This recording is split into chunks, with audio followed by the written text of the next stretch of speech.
Hi there everyone, Alice here from Just Films and That. Ahead of the release of Dune Part 2, some cinemas are showing Part 1 again. I went to go and see it in IMAX at the Odeon, so here's a quick spoiler-free review of the film. What did you see? If you weren't already aware, Dune is an action sci-fi adventure set way in the future, all about space politics and war and greed and betrayal and all those really dramatic and serious things. And there's a bit of fantasy in there as well, as some of our characters seem to possess some rather special abilities. The future. I can see it.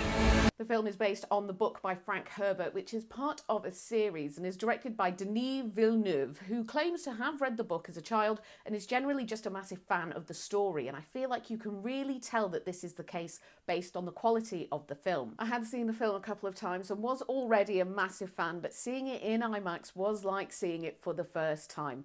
I love this film and there is so much to like in there. The story itself I find really compelling. The world we find ourselves in feels so serious and hostile, and everything feels really dramatic without crossing the line into cheesy. You've got an excellent script which manages to be incredibly engaging without actually being too dialogue heavy and delivers a somewhat poetic use of language. There are some beautifully worded conversations that will just have you hooked. The performances are top tier and there's a heck of a cast in there. Timothée Chalamet, I've heard he goes by both, Oscar Isaac, Rebecca Ferguson, and the list really does go on.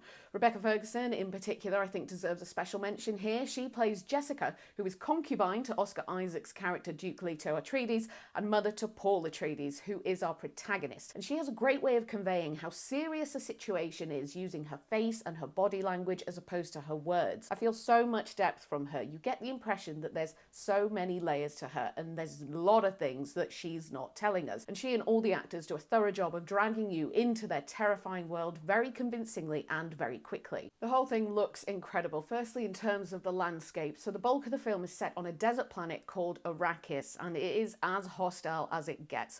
Arrakis is a death trap. And you really feel that through the screen with the help of colour, texture, editing and sound.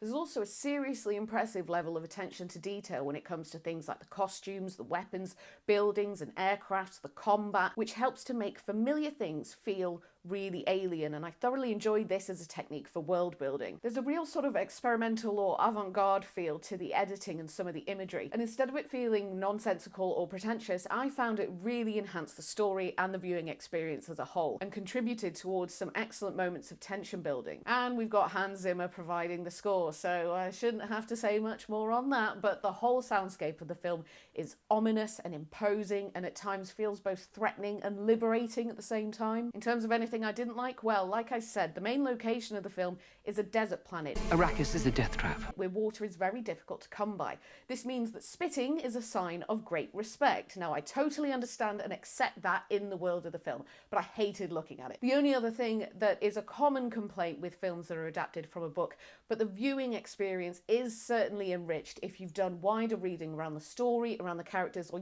just read the book. The first time I watched this, I went in knowing absolutely nothing about it and I still thought it was excellent, but then the second time I watched it, my husband did a bit of a running commentary for me as he has read some of the books and he was able to fill me in on certain details and offer a deeper explanation when it came to certain plot points or characters or even objects. Now, most of us don't want to sit in the cinema for 7 hours, so you're never going to get everything in there. It's so challenging when deciding what stays and what goes when you make a film this way, and I think in terms of book adaptations it is certainly successful and enjoyable for those who haven't read the book, but there are little treats for you in there if you have read the book, and you can feel all smug and go, oh yeah, I know exactly why that just happened. Right, in terms of the critical reception then, Dune Part 1 gets an 8 out of 10 on IMDb at the time of recording. Then over on Rotten Tomatoes, it gets 83% from the critics and 90% from the audience. And I reckon I'm right there with that audience score, to be honest. This is probably one of my favourite films of the past decade. For me, Dune is a bit like a cross between all the best and darkest parts of Star Wars and Game of Thrones. If you're into big, dramatic, serious epics sprinkled with betrayal and grief, but also a glimmer of hope, then this might just be for you. Well, that's it from me for now, and don't forget you can catch our regular episodes about underrated and underseen films every Tuesday. Bye!